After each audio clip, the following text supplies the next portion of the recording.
değil. Bizans sınırına yaklaştıkça türlü fitneler, nice kansız düşman bize saldıracaktır. Haçlılar, Bizans askerleri. Türlü kavimlerden satılık askerler, eşkıyalar. Sayımız da azdır. Senin varlığın ve bilgeliğin bize güç katacaktır Artuk Bey. Eyvallah beyim. Daha önce Alplerle kullandığımız yolu kullanamayız. Daha uzun fakat daha emniyetli olan yolu tercih edeceğiz. Köse Dağları ve Tecer Dağları'nı geçip oradan Kızılırmak'a geçeceğiz. Sonra Engürü üzerinden sınıra varacağız. Gayrı yolumuza çıkan nice düşmanla, nice fitneyle uğraşırken gözüm arkada kalmayacak Artuk Bey. Ben bu düşmanlarla uğraşırken yeri geldiğinde obamı da, Halime Sultan'ı da, oğlumu da sana emanet edeceğim. Bilesin. Vazifeye layık olacağım beyim. Göç kervanının emniyeti için Doğan Alp'i görevlendirdim. Samsa, Bamsı Alp ve Kaya da öncü birlik olarak yolun emniyetini sağlayacaklar. Emredersin beyim. Evelallah el birliğiyle düşmana yol vermeyeceğiz. Evelallah. Menzilimize vardığımızda düşmanlarımız gibi kendimizi eğitmeyi bilmeliyiz. Ticaret için Müslümanlarla, gayrimüslimlerle iyi ilişkiler kurmalıyız. Bu yüzden aklımıza ilmiyle, gönlümüze sanatıyla güç verecek olanlara kapılarımızı ardına kadar açık tutmayı bilmeliyiz. Kilimhaneyi yeniden inşa etmeliyiz. Bunlardan biri eksik oldu mu fidanımız kök tutmaz. En küçük rüzgarda kırılır. Hepiniz bunu böyle bilesiniz. Sen sözlerini söylerken gözlerinde Oğuz Kağan'ın, Bilge Kağan'ın ve dahi Sultan Alparslan'ın ateşini görürüm beyim. Allah seni de kayıları da muvaffak etsin. Amin.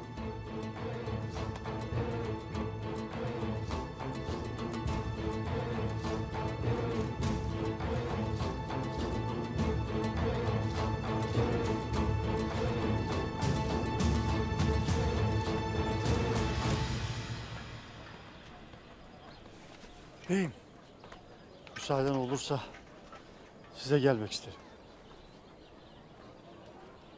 Anamı önce ağabeylerime, sonra sana emanet ettim Abdurrahman. Eyvallah beyim.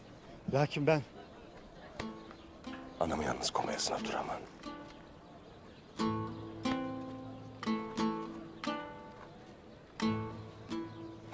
haymalama canım kurban olsun beyim. Gözünüz arkada kalmasın. Yolunuz açık olsun. Hakkını helal beyim. Helal olsun.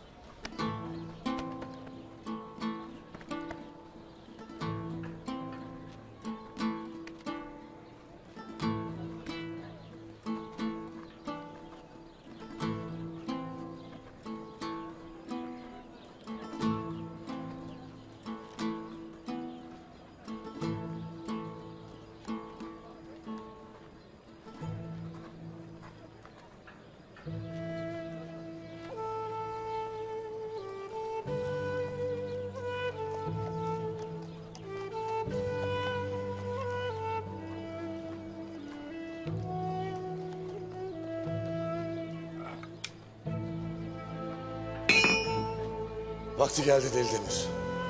Zulme baş kaldırmanın vakti geldi de geçiyor bile. Bin bir ümitle geldik bu topraklara beyim.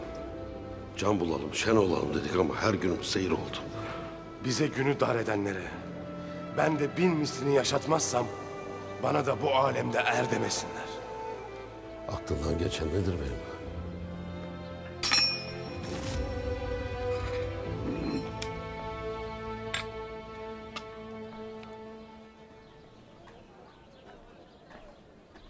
Ömrümün yarısını devletim için Moğolların yanında geçirdim. Tek bir tesellim vardı. O da bir gün obamıza geri dönebilmek. Anamın ve kardeşlerimin yanına dönmekti. Döndüm. Şimdi ise yeni bir ayrılık çıkıp dayandı otağımıza. Hepimiz devletimiz ve töremiz için yaşadık. Cenk ettik. Can aldık. Can verdik. Devletimizin bekasını her şeyin üzerinde tuttuk.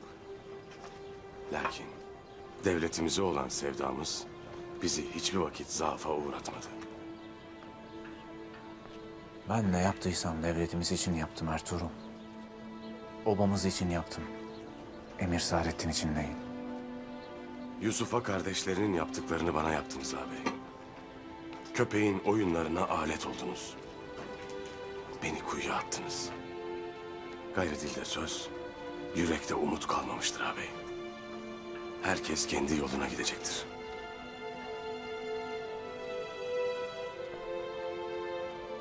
Şimdi sana gitme desem, bilirim ki sözümü dinlemeyecek ve yine de gideceksin. Lakin Alpbaşı olarak atlarımı peşine takıp gitmene izin veremem. Kaderimizin vardığı menzil bu kadarmış ağabey. Gayrı Alplerime de, bana da